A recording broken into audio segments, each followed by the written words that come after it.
사무엘상 7장 3절에서 17절 말씀입니다. 함께 읽겠습니다. 사무엘이 이스라엘 온 족속에게 말하여 이르되 만일 너희가 전심으로 여호와께 돌아오려거든 이방 신들과 아스타롯을 너희 중에서 제거하고 너희 마음을 여호와께로 향하여 그만을 섬기라. 그리하면 너희를 블레셋 사람의 손에서 건져내시리라. 이에 이스라엘 자손이 바알들과 아스타롯을 제거하고 여호와만 섬기니라. 사무엘이 이르되 온 이스라엘은 미스바로 모이라. 내가 너희를 위하여 여호와께 기도하리라 하매 그들이 미스바에 모여 물을 길어 여호와 앞에 붓고 그날 종일 금식하고 거기에서 이르되 우리가 여호와께 범죄하였나이다 하니라. 사무엘이 미스바에서 이스라엘 자손을 다스리니라. 이스라엘 자손이 미스바에 모였다 함을 블레셋 사람들이 듣고 그들의 방백들이 이스라엘을 치러 올라온지라. 이스라엘 자손들이 듣고 블레셋 사람들을 두려워하여 이스라엘 자손이 사무엘에게 이르되 당신은 우리를 위하여 우리 하나님 여호와께 쉬지 말고 부르짖어 우리를 블레셋 사람들의 손에서 구원하시게 하소서 하니 사무엘이 젖 먹는 어린 양 하나를 가져다가 온전한 번제를 여호와께 드리고 이스라엘을 위하여 여호와께 부르짖음에 여호와께서 응답하셨더라. 사무엘이 번제를 드릴 때에 블레셋 사람이 이스라엘과 싸우려고 가까이 오매 그날에 여호와께서 블레셋 사람에게 큰 우레를 발하여 그들을 어지럽게 하시니 그들이 이스라엘 앞에서 패한지라. 이스라엘 사람들이 미스바에서 나가서 블레셋 사람들을 추격하여 벳갈 아래에 이르기까지 쳤더라. 사무엘이 돌을 취하여 미스바와 센 사이에 세워 이르되 여호와께서 여기까지 우리를 도우셨다 하고 그 이름을 에벤에셀이라 하니라. 이에 블레셋 사람들이 굴복하여 다시는 이스라엘 지역 안에 들어오지 못하였으며 여호와의 손이 사무엘이 사는 날 동안에 블레셋 사람을 막으심에 블레셋 사람들이 이스라엘에게서 빼앗았던 성읍이 에그론부터 가드까지 이스라엘에게 회복되니 이스라엘이 그 사방 지역을 블레셋 사람들의 손에서 도로 찾았고 또 이스라엘과 아모리 사람 사이에 평화가 있었더라. 사무엘이 사는 날 동안에 이스라엘을 다스렸으되 해마다 베델과 길갈과 미스바로 순회하여 그 모든 곳에서 이스라엘을 다스렸고 라마로 돌아왔으니 이는 거기에 자기 집이 있음이니라. 거기서도 이스라엘을 다스렸으며 또 거기에 여호와를 위하여 제단을 쌓았더라. 아멘. 함께 하인나 큐티 묵상 나누겠습니다. 오늘 제가 나누고 싶은 인간의 모습은요, 회개로 새롭게 다시 시작하는 공동체의 모습입니다. 회개로 새롭게 다시 시작하는 공동체. 사사기에 이스라엘 백성들을 대표하는 말씀이 있다면 뭐죠? 각기 소견에 오른 대로 행하는 모습이었습니다. 근데 사무엘 상에서 또 나오는 이스라엘의 영적 상태를 대표하는 말이 있다면요, 일단 3장 1절이었습니다. 3장 1절이 뭐였냐면요, 여호와의 말씀이 희귀하여서 이상이 흔히 보이지 않았더라, 이 말씀입니다. 여호와의 말씀, 하나님의 말씀이 희귀했다는 것입니다. 이 뜻은 하나님께서 말씀하지 않으셨다는 뜻이 아니라요, 이스라엘의 영적인 상태를 말하는 건데 하나님의 말씀, 하나님의 뜻이 희미해진 암울하고 어두운 이스라엘의 영적인 어둠의 상태를 말하는 것이었습니다. 사무엘 상에 보시면은 그 실례들이 나오고 있었는데요, 바로 블레셋과의 전쟁에서 하나님의 언약궤를 빼앗겼다는 것입니다. 그들은요, 하나님을 정말로 믿고 신뢰하지도 않으면서 하나님의 언약궤를 전쟁터에 가지고 왔습니다. 그 이유는 뭐냐면 그것을 전쟁터에 가지고 오면 블레셋과의 전쟁에서 이길 수 있으리라는 그런 어떻게 보면은 만용이기도 하고 종교성이기도 한 그런 행동으로 하나님을 이용한 것입니다. 그런데 이런 영적인 상태에 있던 이스라엘 백성들이 놀랍게도 오늘 본문을 보면은 대대적인 회개의 모습을 보이고 있다는 것입니다. 그것도 한 번이 아니고 온 민족적으로 회개하는 것이 두 번이나 있었다는 것입니다. 그들의 어두운 영적 상태에 비하면은 이거는 너무나 갑자기 일어난 놀라운 일인 것입니다. 이것은 바로 하나님 앞에 신실하고 성실한 사무엘 때문에 일어난 일이었습니다. 여러분 3절 중반부에 한번 보시면요, 사무엘이 이스라엘 백성 온 백성에게 이렇게 말합니다. 너희가 전심으로 여호와께 돌아오려거든 이방 신들과 아스다롯을 너희 중에서 제거하고 너희 마음을 여호와께로 향하여 그만을 섬기라. 그리하면 너희를 블레셋 사람의 손에서 건져내시리라. 아멘. 여기에 너희가 전심으로 돌아오려거든 한번 줄쳐 보실까요? 전심으로 돌아오려거든 우상들을 어떻게 하라고요? 제거하고, 동그라미 해볼게요. 그리고 너희 마음을 여호와께로 향하여 그만을 섬기라. 하나님만을 섬기라는 것입니다. 그리하면 너희를 블레셋 사람의 손에서 건져내시리라. 이렇게 사무엘을 통해서 약속하고 있는 것입니다. 근데 여기서 우리가 배울 수 있는 하나님의 교훈이 있습니다. 뭐냐면요, 새롭게 시작하는 공동체에는 이렇게 반드시 대대적인 회개가 필요하다는 것입니다. 아무런 일도 하지 않고 우리가 받는 은혜도 있어요. 그렇지만 하나님께서 공동체를 새롭게 할 때 주시는 방법이 대대적으로 회개를 하기를 원한다는 것입니다.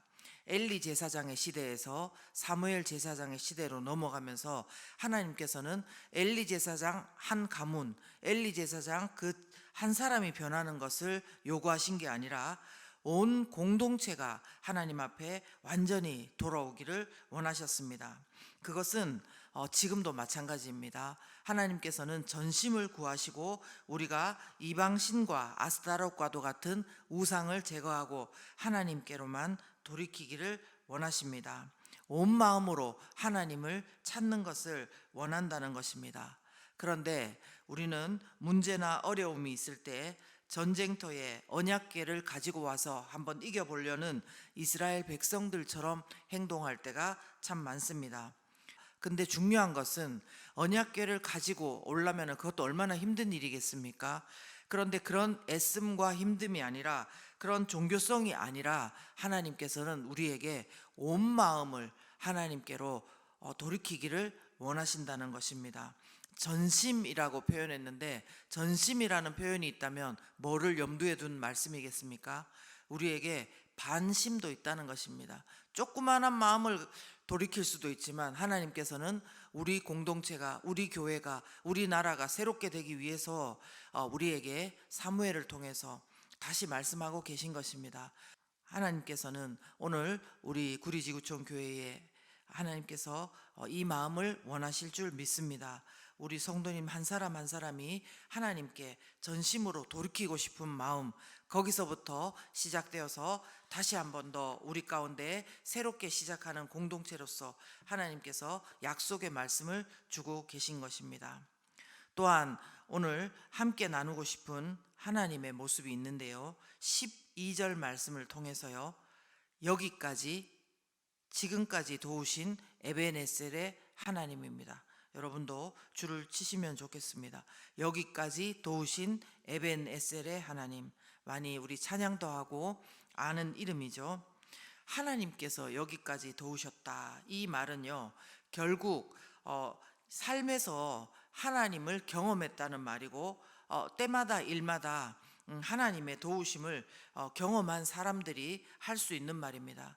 그런데 이것은 거창한 것이 아니라 잠깐 나는 그냥 숨 쉬듯이 기도했는데 어떻게 이렇게 하나님께서 하셨는지 모르겠다, 거기서부터 시작해서 오늘 말씀에 나오는 국가적인 응답을 경험하는 일이 되기도 합니다. 한 사람이, 그리고 국가가, 그리고 한 공동체가 신앙이 내면화되고 깊어지려면요, 이런 하나님께서 도우신 경험이 없이는 안 될 것입니다. 정말 하나님께서 우리의 실제 삶에 도우시고 간섭하시고 알고 계시다, 인도하신다, 이것이 현실화될 때에 우리 신앙이 더 내면화되고 자랄 수 있는 것입니다. 분명 객관적인 말씀과 그런 균형이 필요하지만 이런 하나님을 경험하는 것은 신앙생활에서 꼭 필요한 요소 중에 하나일 것입니다. 오늘 본문에도 보시면 사무엘을 중심으로 국가적인 하나님의 도우심을 경험했습니다.